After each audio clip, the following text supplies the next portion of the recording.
ہمارے ہاں ایک بڑے اچھے اینکر ہیں، ٹی وی اینکر ندیم ملک، ان کو ایف آئی اے نے نوٹس بھیجا ہے، اور آپ کو پتہ ہے کہ انہوں نے ایک قصے کا ذکر کیا تھا جو کہ نواز شریف اور جج کے حوالے سے تھا۔ اس کے بعد جو ہے ایف آئی اے کو ان کا نوٹس ملا، اور اس کے بعد ندیم ملک کا جو بیان آیا وہ اس سے بھی سخت تھا کہ میں جو ہوں نہیں جاؤں گا۔ تو کیا کہیں گے اس پورے اس پہ کہ کیا ایف آئی اے کو واقعی جو ہم نے دیکھا کہ سوشل جو نیٹ ورکنگ میں یا لوگوں کے ساتھ یا جو مختلف پروگرام میں انہوں نے سب نے ایف آئی اے کو کرٹیسائز کیا کہ اس کو یہ کام نہیں کرنا چاہیے تھا، ایف آئی اے سے کسی نے کروایا ہے۔ تو کیا اب ہمارے ملک کے بڑے ادارے جو ہیں وہ صرف کسی کے کہنے پہ کچھ بھی کر سکتے ہیں؟ جی شکریہ عاصم. دیکھیں اس معاملے کو دیکھنے کے دو پہلو ہیں. پہلی بات تو یہ کہ ندیم ملک صاحب جو ہیں، میری ان سے ذاتی ملاقات کبھی نہیں ہوئی، لیکن میں جب دا نیوز لاہور میں تھا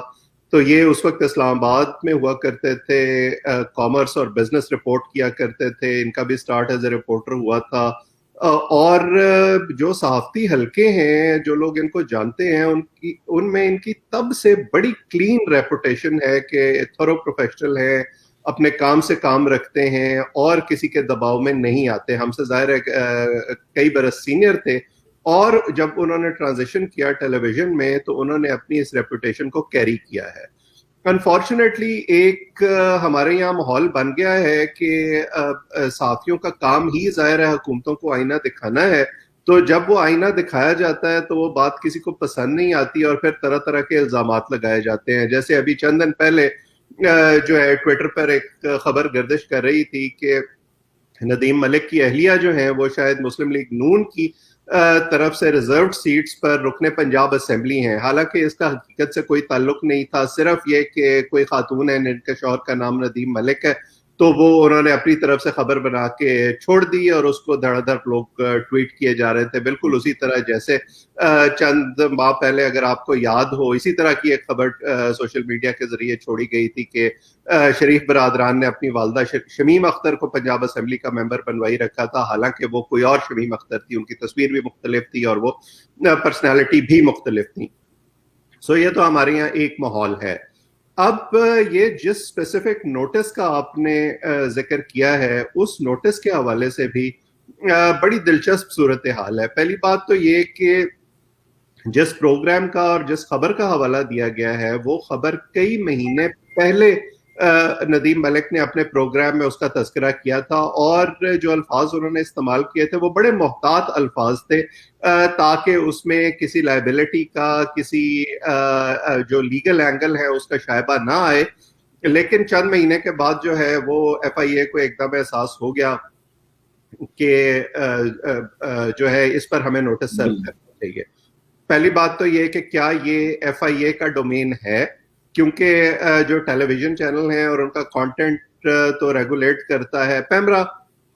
تو ایف آئی اے نے کس حیثیت میں کیا. پھر پاکستان کے قانون کے مطابق اور دنیا بھر میں جو صحافتی قوانین رائج ہیں ان کے مطابق صحافی جو ہیں وہ اپنا سورس بتانے کے پابند نہیں ہیں.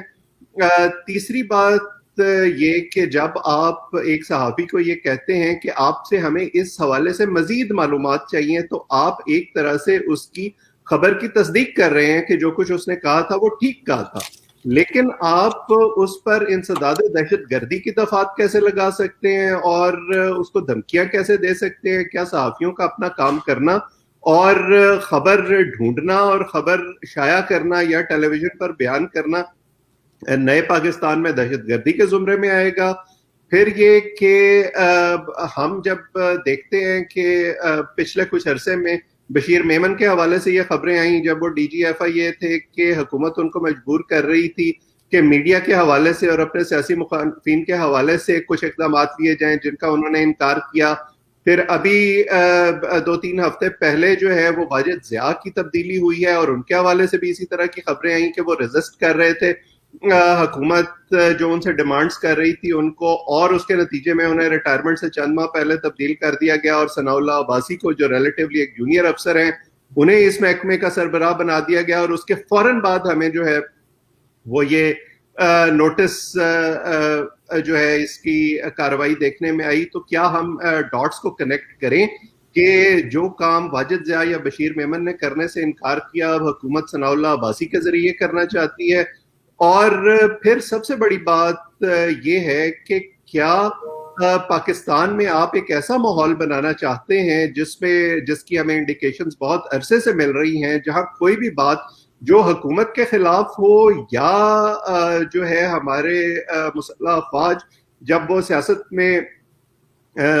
دخل اندازی کرتی ہیں ان پر کسی طرح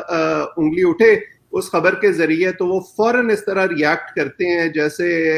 اس سے جو ہے وہ ملک کی سلامتی کو خدشہ پیدا ہو گیا ہے، یا جو ہے ایسی خبر کرنے والا صحافی جو ہے وہ محب وطن نہیں رہا. تو مجھے تو یہ سارا کچھ جو ہے اسی گرینڈ سکیم کا حصہ لگتا ہے جس کے ذریعے میڈیا کو ایک پیغام دینے کی کوشش کی جا رہی ہے کہ آپ صرف وہ جو کوٹ ان کوٹ ہمیں بتایا گیا تھا کہ مثبت خبریں کریں اور ایسی خبریں نہ کریں جس سے جو موجودہ ہائیبرڈ ریجیم ہے اس پر کسی قسم کے سوالات اٹھے.